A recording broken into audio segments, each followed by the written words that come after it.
दोस्तों, जय जोहार। आशा करूंगा कि आप आसपास में जो जहां तक मेरी आवाज जा रही है, वे बाहर साथी नाच रहे हैं, वे भी पंडाल में आ जाए। आप लोग जो इधर उधर सुन रहे हैं, वो जो बाजे बज रहे हैं उनको भी थोड़ा रुकवाएंगे तो अच्छा होगा। मेरा गला वैसे बैठा हुआ है। कल सूरत महुआ में कार्यक्रम था, वहां पर भी अभी जो पंडाल में जितने लोग हैं उससे ज्यादा लोग थे, और वहां भी पौन घंटा बोल के आया हूं मैं। तो मैं कुछ जरूरी बातें आपके बीच में शेयर करना चाहता हूं, तो आप ध्यान पूर्वक सुनेंगे तो अच्छा होगा। दोस्तों, अभी हमने पूरे देश भर से आए हुए हमारे समाज के एक्टिविस्ट को सुना, और आप लोगों ने मेरे मंच पर आने पर आप लोगों ने इतना उत्साह मुझे भी दिया और आप में भी है। उसके पीछे आप क्या समझते हैं वो मुझे नहीं पता, लेकिन मैं ये समझता हूं कि मैं हमेशा सच किसी भी सूरत में पूरी ताकत के साथ में बोलने की हिम्मत करता हूं। ये मेरी ताकत है, और ये मेरी आदत एक शिक्षक होने के नाते है। शिक्षक वह होता है जो सच बोलता है, और यदि शिक्षक होने के नाते मैंने मेरे समाज की आवश्यकताओं, मेरे समाज की समस्याओं पर नहीं बोला तो मैं भी किसी काम का नहीं हूं। अभी हम लोगों ने बहुत सारी समस्याएं सुनी, तो हर बार चूंकि मैं एक बात बोलता हूं कि समस्या तो हम बार बार बोलते रहते हैं, समाधान क्या।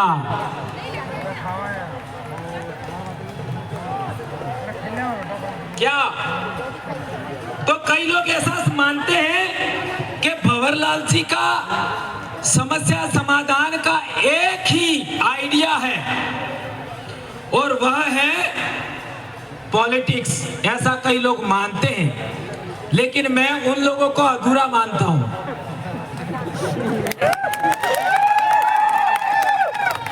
अधूरा मानता हूं। एक बार भंवरलाल परमार को पूरा पढ़ लीजिए, ज्यादा बेहतर होगा। हम लोग हमारी वैचारिकी में बेशक इतिहास सबसे पहले है, लेकिन जो बातें हमने सुबह से यहां तक सुनी, ये सभी बातें यदि विधानमंडल में अर्थात विधानसभा और लोकसभा में हुई होती तो क्या हसदेव होता? क्या केवड़िया होता? क्या आज हमारे सातपुड़ा में डैम बनाए जा रहे हैं, उनका रुकावट होता कि नहीं होता? तो बोल क्यों नहीं रहे? जो हमने 47 एमएलए एमपी भेजे, 47 एमपी, वो मुंह लेके गए कि नहीं गए? कौन कह रहा है मुंह लेके गए?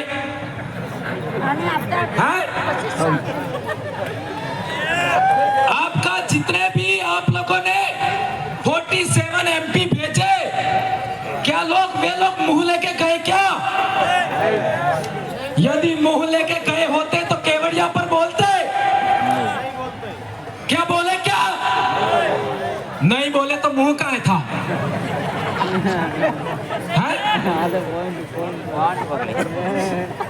और हसदेव पर कितने एमएलए बोले?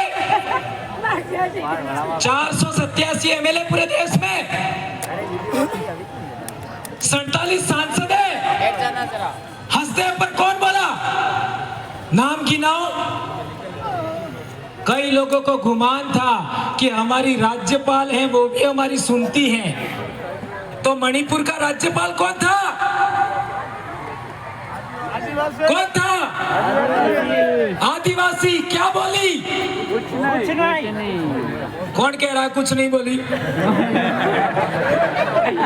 है? बोली होती तो अभी हिंसा रुक जाती। ये बात भी क्या सही कह रहा हूँ, गलत कह रहा हूँ? मैं बहुत बड़ी समस्या आपके सामने रख रहा हूँ। मैं किसी एमएलए का विरोधी नहीं हूँ, किसी एमपी का विरोधी नहीं हूँ, किसी राज्यपाल का विरोधी नहीं हूँ। अभी आप देख लो, कई लोगों को तो शरीर के अंदर रोमांच पैदा हो रहा था, रोमांच कि हमारी राष्ट्रपति बन गई, हमारा बहुत कुछ हो जाएगा। कुछ हुआ क्या? नहीं हुआ। तो क्या हम लोग इस झाझम से 47 सांसद पहुंचा देंगे, 487 विधायक पहुंचा देंगे, तो क्या हमारी समस्या का समाधान होगा? आप होगा ऐसा कहते हो, लेकिन मैं ना कह रहा हूं, नहीं होगा। क्यों नहीं होगा? ये बात समझनी है, और ये बात नहीं समझी तो इतने सारे लोगों ने अभी तक बोला, उसका कोई मतलब नहीं है, कोई मतलब नहीं है। हमारे देश में हम राजनीतिक गुलाम हैं, यह है समस्या। हमारे देश में हम राजनीतिक गुलाम हैं, और राजनीतिक गुलाम है तो राजनीतिक आजादी चाहिए। कौन कौन चाहता है राजनीतिक आजादी? क्या बात कर रहे हो आप? इतने लोग राजनीतिक आजादी चाहते हो, और आपके विधानसभा में आपकी कोई आवाज उठाने वाला नहीं है, तो समस्या क्या है? एक बात, राजनीतिक गुलामी। कई लोग कहेंगे कि ये बात आपने गलत बोला, तो मैं कहना चाहता हूं कि आपके 47 सांसद और 487 विधायक क्या आपने चुन करके भेजे? क्या आपने चुन करके भेजे? तो हाँ, चुने तो आपने, पर क्या आपने सेलेक्ट किए? आपने सेलेक्ट नहीं किए, यह है समस्या। जब नेता आपका है, आपके समाज का है, आपके सीट से जा रहा है, आपका आरक्षण से जा रहा है, तो उसका सिलेक्शन आपको करना चाहिए था। आपको सिलेक्शन का अधिकार नहीं दिया। कब नहीं दिया? 1951-52 में हमारे डूंगरपुर जिले के अंदर एक सीट पर 2 विधायक थे, एक आदिवासियों का विधायक था, एक सामान्य वर्ग का विधायक था। सही कह रहा हूं, गलत कह रहा हूं? हमारे डूंगरपुर के ये प्रदेश अध्यक्ष जी, सही कह रहा हूं, गलत कह रहा हूं? हमारे डूंगरपुर में 1951 में 2 विधायक थे, एक सीट पर एक आदिवासी विधायक था, एक विधायक सामान्य वर्ग था। यह व्यवस्था थी। और उससे पहले हम जानते हैं तो पूना पैक्ट करार हुआ 1932 में। तब हमारे देश में जो डेमोक्रेसी आ रही थी, उस डेमोक्रेसी पर यह तय किया था कि जो SC/ST लोग हैं, OBC लोग हैं, जो पिछड़े लोग हैं, वो 2 वोट देंगे। एक वोट अपने जनप्रतिनिधि को देंगे और एक अपने इलाके में रहने वाले सामान्य वर्ग के जनप्रतिनिधि को वोट देंगे। तो यदि कोई सामान्य वर्ग का व्यक्ति हमारे पास वोट लेने के लिए आता, तो हम कहते तुम हमारे साथ छुआछूत कर रहे हो, हम तुमको नहीं देंगे। तो वो हाथ जोड़ी करता, आगे से मैं छुआछूत नहीं करूंगा। हम कहते कि तुम हमारे जंगल छीन रहे हो, पहाड़ छीन रहे हो, हमारी नदियों का पानी तुम खराब कर रहे हो, जैसे ये दमन गंगा का हुआ। तो हम कह सकते थे हम तुमको वोट नहीं देंगे। तो वो कहता कि आगे से मैं ऐसा ख्याल नहीं करूंगा। और दूसरा, हमारा आदमी हमारे बलबूते जाता तो वो हमारी आवाज वहां धड़ल्ले से बोल सकता था, कोई रोकने वाला नहीं था। तो आज 1951-52 के बाद हमारे देश में आदिवासियों पर पूना पैक्ट थोप दिया, और इसकी वजह से आदिवासियों का नेता कौन होगा ये सेलेक्ट करने का पावर पार्टियों के हाईकमांड के पास में है। ये है समस्या। और पार्टियों का हाईकमांड में कितने आदिवासी है? कितने? एक भी नहीं है। क्या बात कर रहे हो? यहाँ तो गांव से लगा करके गली गली तक नेता ही नेता है। तो वो क्या नौकर चाकर है क्या? क्यों नहीं है हाईकमांड में? ये है बड़ी समस्या। हमारे समाज पर जो वो लोग जो भारत के आदिवासी नहीं है, इंडिजिनस पीपल नहीं है, वो है हाई कमांड में। अब उनके पास तुम टिकट मांगने जाओगे तो तुम्हारा क्या होगा? जो बोलने वाला उसको कभी टिकट नहीं मिलेगी, लिख लो। जो लड़ने वाला उसको कभी टिकट नहीं मिलेगी, लड़ लो। और मेरे को तो चुनाव लड़ना ही नहीं है, मेरा क्या जा रहा है? मेरे को तो तुमको लड़वाना है, और तुम नहीं बोलोगे तुमको पीटूंगा। हमारे 3 लोग बोले, यदि वो मैं चाहता हूं या फिर हमारा समाज चाहता है या हमारे इलाके का कार्यकर्ता चाहते वैसा नहीं बोलेंगे, इनको यही पीटा लेंगे हम। तो वो बोले आपके वाले वो कब बोलेंगे? कब बोलेंगे? ये है बड़ी समस्या। धन्यवाद। ये मैं कहना चाहता हूं कि जो लोग, जिन लोगों को बोलना चाहिए वो गूंगे हैं, जिनको सुनना चाहिए वो गूंगे बहरे हैं। और जी धन्यवाद, बहुत अच्छी बात है। और मैं एक बात कहना चाहता हूँ, 4.5 साल तक तो हम लोग क्या करते हैं, समाज का जन जागरण करते हैं कि हमारा ये होना चाहिए, हमारा वो होना चाहिए, और अंतिम 6 महीने में हम लोग गांधी जी के 3 बंदर बन जाते हैं। नहीं सुनूंगा, नहीं बोलूंगा और नहीं देखूंगा। बनते कि नहीं बनते? खुला मैदान छोड़ देते हैं। तो हंसते उजाड़ा गया वो कानून कहाँ बना? कहाँ बना?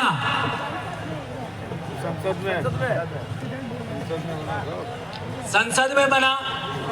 और संसद में तुम्हारी आवाज उठ ही नहीं रही है। ये केवड़िया में आपका नोटिफाइड एरिया बना, वो कानून कहाँ बना? गांधीनगर में तुम्हारा बोलने वाला कोई है ही नहीं। तो जहां बोलना चाहिए वहां कोई नहीं है तुम्हारा। और यहां पर हम बड़ी बड़ी बातें कर रहे हैं। तो इस समस्या का समाधान करना या ना करना, 70 साल से हमें क्या करना चाहिए, क्या नहीं करना चाहिए, ये भ्रम ही दूर नहीं किया हमने।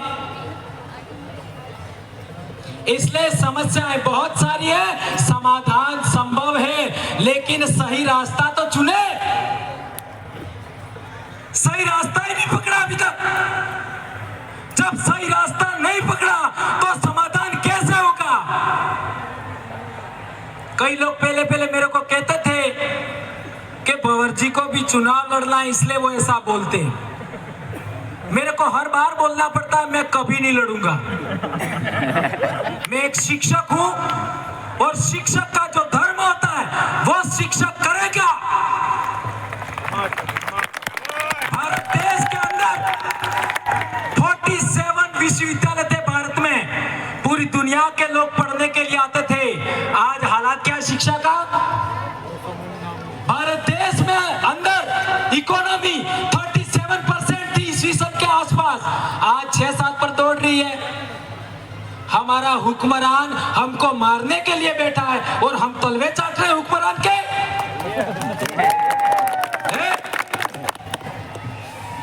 और हम तो कह रहे हैं हमारी कांग्रेस आई है। आई का मतलब नहीं समझे? कई लोग कहते हैं भाजपा हमारी आई है। अरे कांग्रेस भाजपा तुम्हारी आई है तो तुम्हारी ओरिजिनल आई जिसने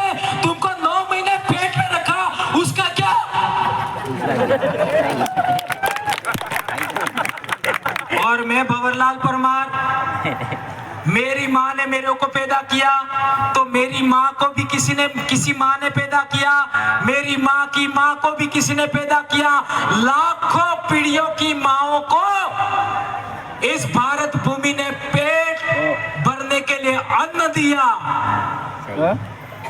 पानी दिया, हवा दिया, जलवायु अच्छा दिया, मकान दिया।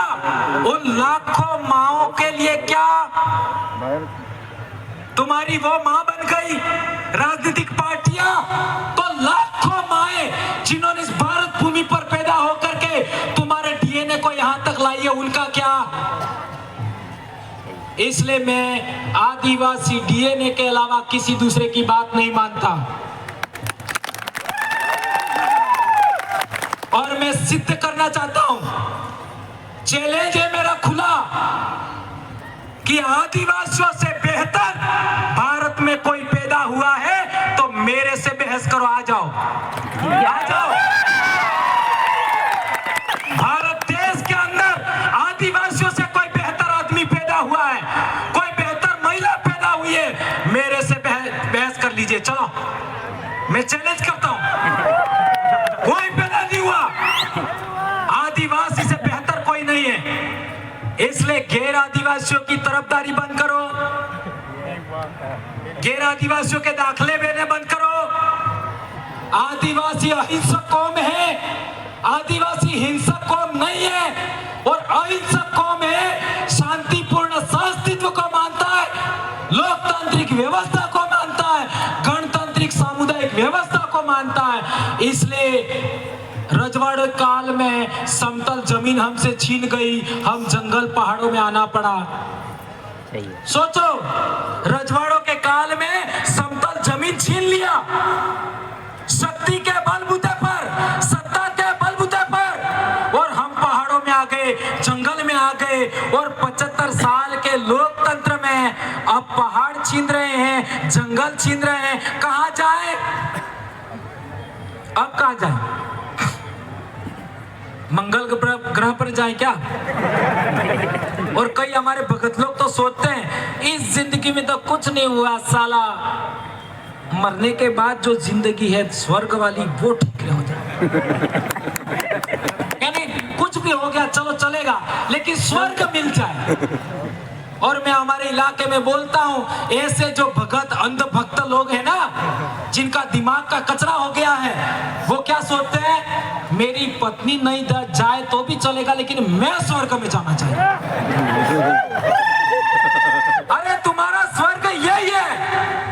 आदिवासियों को पानी बहता है उसको स्वर्ग लगता है, आदिवासियों को, आदिवासियों को जंगल स्वर्ग जैसा लगता है, आदिवासियों को पहाड़ स्वर्ग जैसे लगते हैं। और आदिवासियों के बीच में रह करके जो जिंदगी है वो कहीं पर भी नहीं है, कहीं पर भी नहीं। और इसलिए मैंने फैसला किया कि मैं कल मर जाऊं तो भी चिंता नहीं है, सच जरूर बोलूंगा।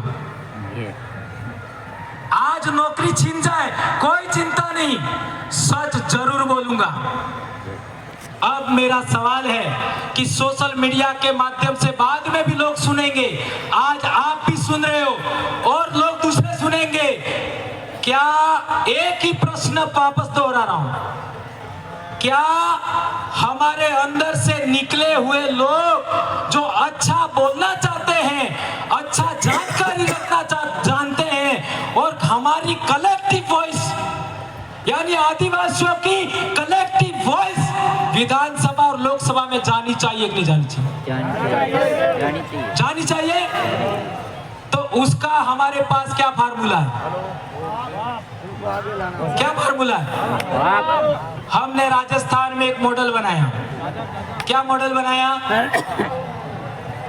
टॉप मॉडल नहीं, बाप बनाओ चाहे कितनी भी पार्टियां बना लो, उससे भी कोई फर्क नहीं पड़ेगा। बनाने वाला मैं ही हूं, लेकिन ऐसा बोलता हूं।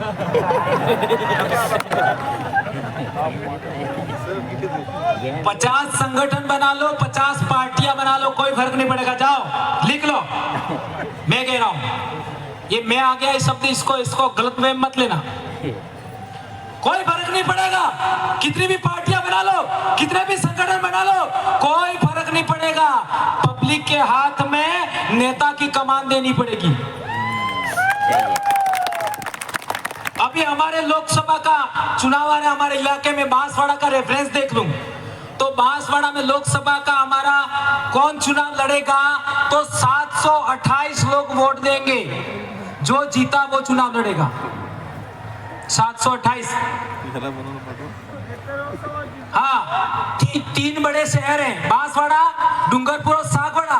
वहां से 10-10 लोग और बाकी लोग है वो हर एक पंचायत से एक आदमी वोट देगा। बराबर? तो क्या होगा, जो आदमी वहां जाएगा वो इन सभी का कलेक्टिव वॉइस होगा। अभी हमारे ये 3 आदमी यहाँ पर आए हैं चुनाव जीतने के बाद। यदि किसी गांव में हैंडपंप भी लगाना है, किसी गांव में सीसी रोड भी बनाना है, तो हमारी ग्राम पंचायत की ग्राम एकीकरण समिति होती है और वो ग्राम एकीकरण समिति के लेटर हेड पर लिख के देंगे, गांव के 25-50 लोग मिलकर के साइन करके कि यहीं पर हेडपंप लगाना है, यहीं पर सीसी रोड बनाना है, यहाँ पर तालाब बनाना है, यहाँ पर एनीकट बनाना है, यहाँ कुआं खोदना है। वही काम होगा, वही होगा। और यदि वो एमएलए ने नहीं किया तो उसको समय पहले भी हम वापस ले सकते हैं। इतना बड़ा मामला है। मेरे छोटे भाई ने चिट्ठी भी दे दिया। लेकिन ये समस्या, इस समस्या को खड़ी नहीं छोड़ सकते। इस समस्या का समाधान करना पड़ेगा और ये समाधान का हम लोगों ने जो फार्मूला बनाया है वो फार्मूला पूरे देश के आदिवासियों में जाना चाहिए। अभी हमारा संगठन 6 राज्यों में पहुंच चुका है। अभी आंध्र प्रदेश के जो पदाधिकारी बनाए वो रिटायर्ड आईएएस हैं। रिटायर्ड आईएएस पिछले चुनाव गुजरात में हुआ, वही पर्यवेक्षक थे गुजरात में, आंध्र प्रदेश से रिटायर्ड आईएएस हैं, उनको जिम्मेदारी दिया है। और हम पूरे देश में संगठन को पहुंचाएंगे, तब तक छोड़ेंगे नहीं। और जो नहीं बोल रहे वहां जा करके उन सब का इलाज करेंगे नहीं, करवाएंगे आपके हाथ से ही। ठीक है मेरे भाइयों, इसलिए मेरी बहन भी आ गई। कुछ गलत बोल दिया हो तो माफी चाहूंगा। नहीं, प्रोटोकॉल को फॉलो करना पड़ेगा। ठीक है, एक पॉइंट और बोल देता हूं। एक थोड़ा पानी दे। एक खास चीज था,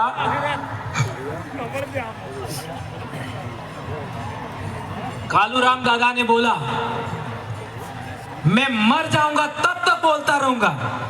तो मैं कालूराम दादा को कहना चाहता हूं, भंवरलाल परमार आज से आपका गोद लिया हुआ बैठा हुआ है, आपकी चिंता करने की जरूरत नहीं। आपका गोद लिया हुआ बैठा है। यदि आपको आदिवासी एकता परिषद को लगता है कि मेरे में कोई कमी खामी है, सुधार करिए, ये आपकी जिम्मेदारी है। मेरे में कोई कमी खामी है, आपकी जिम्मेदारी है, आप इसको ठीक करिए। आप मेरे भगवान हैं, आप मेरे टीचर हैं।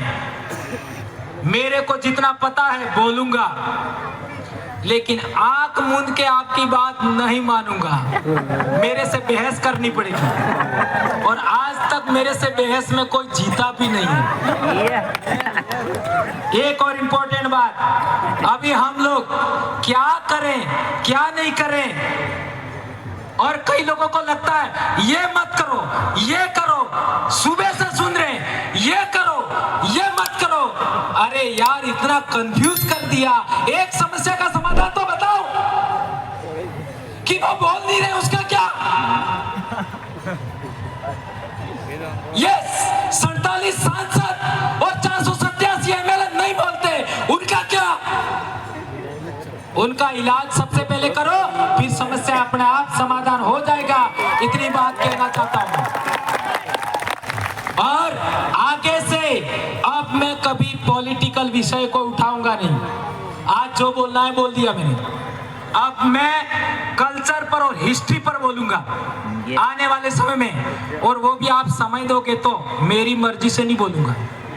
धन्यवाद। जय जोहार वारू दादा, जय आदिवासी, जय जोहार, जय भील प्रदेश। और हम आदिवासियों का, पश्चिमी भारत के आदिवासियों का राज्य बनना चाहिए। क्या भील प्रदेश बनना